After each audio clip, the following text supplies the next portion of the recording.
হাততালির মাধ্যমে আমরা স্বাগত জানাই এই নতুন লেখককে, যা আমাদের পুলিশ বাহিনীর জ্ঞান ভান্ডারে নতুন মাত্রা যোগ করবে।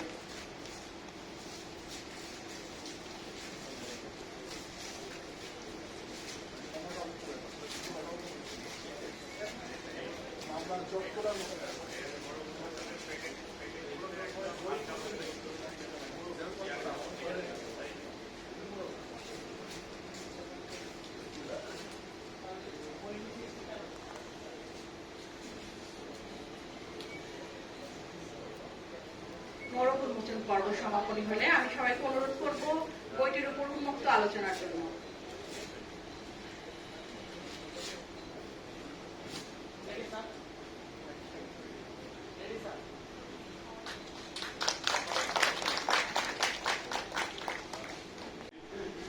সম্মানিত police commissioner, additional IGP crime and ops এবং অ্যাডিশনাল আইজিপি পিবিআই, যিনি এখন সব থেকে তদন্ত দক্ষ ব্যক্তি বাংলাদেশ পুলিশের, আর উপস্থিত অন্যান্য পুলিশের ঊর্ধ্বতন কর্মকর্তাবৃন্দ, প্রিন্ট ইলেকট্রনিক মিডিয়ার সাংবাদিকবৃন্দ, অন্যান্য অতিথিবৃন্দ, আর বিশেষ করে যাকে কেন্দ্র করে আজকে আমাদের এই অনুষ্ঠান, মোহাম্মদ শাহজাহান হোসেন পিপিএম বাদী যখন আসামি, আমরা বুঝতেই পারছি আসলে সব জায়গায় কিন্তু নৈতিকতার প্রশ্নটা এসে যায়। যখন একটা মিথ্যা মামলা করা হয় তখন বাদী কিন্তু আসামি হয়ে যায়। একটা সেকশন আছে 211 বলে আমাদের আইনের ভাষায়, তাই তো?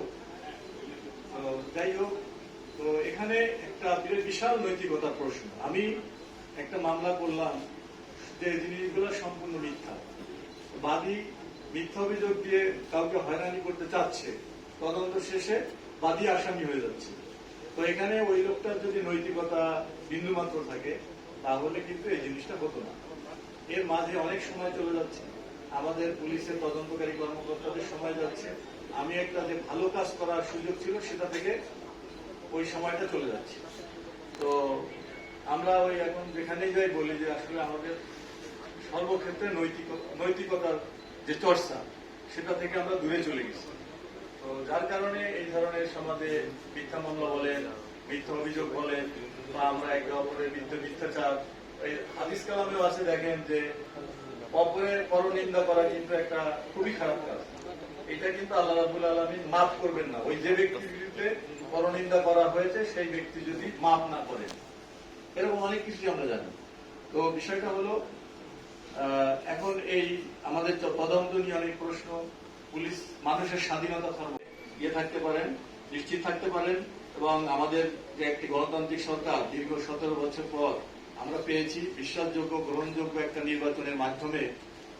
তারা 1 নম্বর এজেন্ডা হচ্ছে আইন শৃঙ্খলা। কারণ আইন শৃঙ্খলা যদি ঠিক না থাকে বিদেশি বিনিয়োগ আসবে না, আমাদের অর্থনৈতিক উন্নয়ন হবে না। আপনারা জানেন আমাদের ব্যাংক শূন্য, শেয়ার মার্কেট শূন্য, সর্বক্ষেত্রে আমাদের অর্থনৈতিক বিপর্যয় রয়েছে। এই বিপর্যয় থেকে যদি আমাদের অর্থনৈতিক উন্নয়ন, জীবনযাত্রার মান উন্নয়ন করতে হয়, তাহলে আইন শৃঙ্খলাই সঠিকভাবে যদি আমরা পালন করতে না পারি তাহলে কিন্তু কোনো উন্নয়ন আমাদের হবে না। আমাদের লক্ষ লক্ষ শিক্ষিত বেকার, আমাদের ইসলাম এরিয়াতে প্রচুর পরিমাণে পোভার্টি রয়েছে, তাদের জীবনযাত্রার মান উন্নয়ন এগুলো করতে হলে সম্মিলিতভাবে আমাদের এই যে সাংবাদিক সমাজ বলেন, স্টুডেন্ট বলেন, শিক্ষক বলেন, সমাজের সর্বস্তরের মানুষকে আমাদেরকে নৈতিকতার সাথে কাজ করতে হবে।